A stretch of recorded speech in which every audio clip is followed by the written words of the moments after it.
All right, today we're going to do something a little different. We're not just flipping through a history book. We're actually digging into the DNA of the very rule books you live and work by every single day. We're going to see how the most devastating fires in American history literally wrote our modern fire codes, often in blood and ash. This quote, man, it really sets the stage for everything we're about to get into. And it's a tough pill to swallow in our line of work, right? That progress is often reactive. It's a response to a disaster that never should have happened, because almost every single code change we enforce began with a tragedy.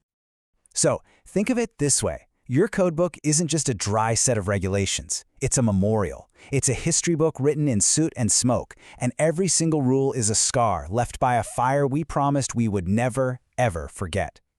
And that is the big question we're tackling today. Because once you really get the why behind a rule, the story of the blocked exit, the flammable decor, the water supply that failed, it completely transforms your work. It's not just a checklist anymore, is it? It becomes a mission. So let's kick things off way back in the 19th century, an era of absolutely massive urban fires. And we're not talking about a single building going up in smoke. No, these were city killers, infernos, that wiped out huge chunks of major cities and forced a complete rethink of how we build and how we fight fires. I mean, just look at the sheer scale of this devastation. Chicago, back in 1871, it was basically a city made of kindling, just waiting for a spark. And when that spark finally came, with a drought and gale-force winds to fuel it, the fire was unstoppable. This wasn't just a fire, this was a national wake-up call. And you know what? A really scary pattern started to show itself almost immediately. Just 1 year after Chicago, Boston burned, and the themes were depressingly similar. A huge underestimation of the fire and a complete lack of preparation. Chicago learned the hard way about building with wood. Boston's problem was hubris. Their fireproof buildings burned anyway, and their brand new high-rises were too tall for the city's water mains. It was a brutal, costly learning curve. So these massive fires, they absolutely forced a revolution in firefighting itself. The old patchwork system of volunteer brigades just couldn't handle a city-scale disaster. The modern, professional, paid fire service, the one you're a part of today, yeah, it was born right there, forged in those very flames. Okay, so as we move into the 20th century, the game changes. The threat isn't just about citywide destruction anymore. Now, the focus shifts to horrific loss of life inside a single building. These are the fires that literally wrote the book on things you deal with all the time. Assembly occupancies, occupant loads, and especially egress. Ah, the Coconut Grove. If you're in the fire service, you know this name. It's infamous. Think about it. Over 1,000 people packed into a place meant for maybe 600. When that fire kicked off, the math was it was brutal. In less time than it takes to play a song on the jukebox, that club became a death trap. And when they dug into what went wrong, it was just this cascade of failures. Every single one is a rule in your code book today. The decorations, flammable junk that went up like a torch. The doors, they swung inward. Try opening that with a terrified mob pushing against you. Other exits were locked to stop people from skipping out on their checks. And that revolving door, my God, it just got jammed with bodies. It became a tomb. 492 people died, teaching us brutal lessons about egress that we still enforce every single day. And believe it or not, just 4 years later, it happened again. The Weinkauf Hotel, they sold it to the public as absolutely fireproof. But what this disaster proved, in the most horrific way, is that a fire-resistant building doesn't mean a thing if the people inside can't get out. The building itself stood, but the people, they had nowhere to go. This quote from an NFPA fire engineer at the time, it's chilling, but you need to hear it.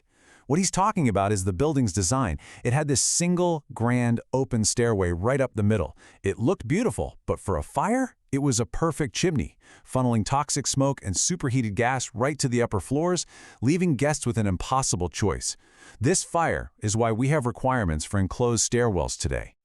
But if there's one fire that truly seared the nation's conscience, it was this one.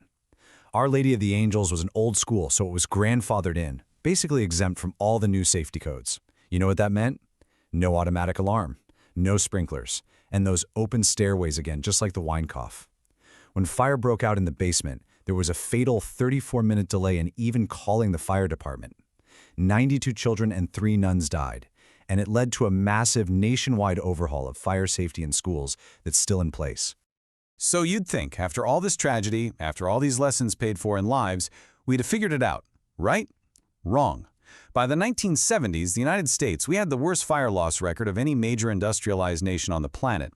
We were failing, badly, and something had to give. And that's when things finally started to change on a national level. The federal government came out with this landmark report, and they gave it a title that pulled zero punches: America Burning. It was a blunt, honest look in the mirror that finally treated our country's fire problem like the national crisis it was. And this report wasn't just another document to sit on a shelf. It was a catalyst. It lit a fire under the whole system. It gave us the U.S. Fire Administration, the National Fire Academy for officer training, and maybe most importantly, it gave us NFIRS, the national data system that lets us actually track and analyze what's happening out there. It built the modern infrastructure we rely on.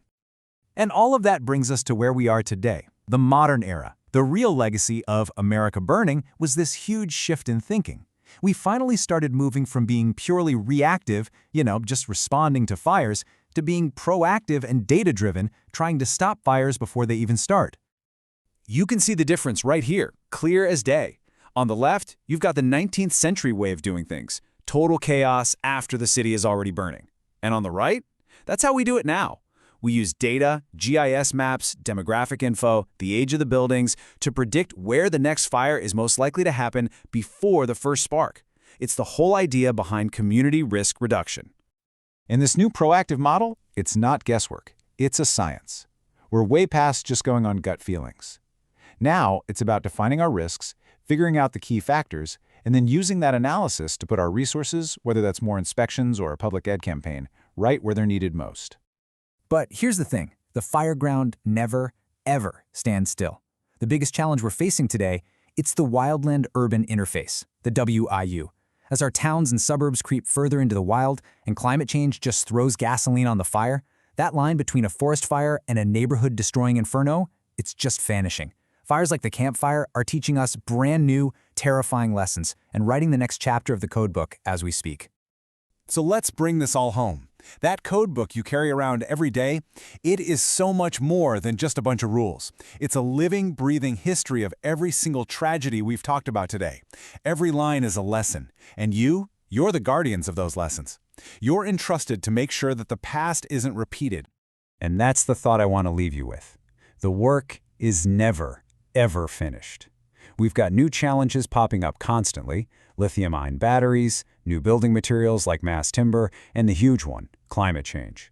Your vigilance, your knowledge, your commitment to enforcing the lessons of the past, that's what stands between all of us and the next great tragedy.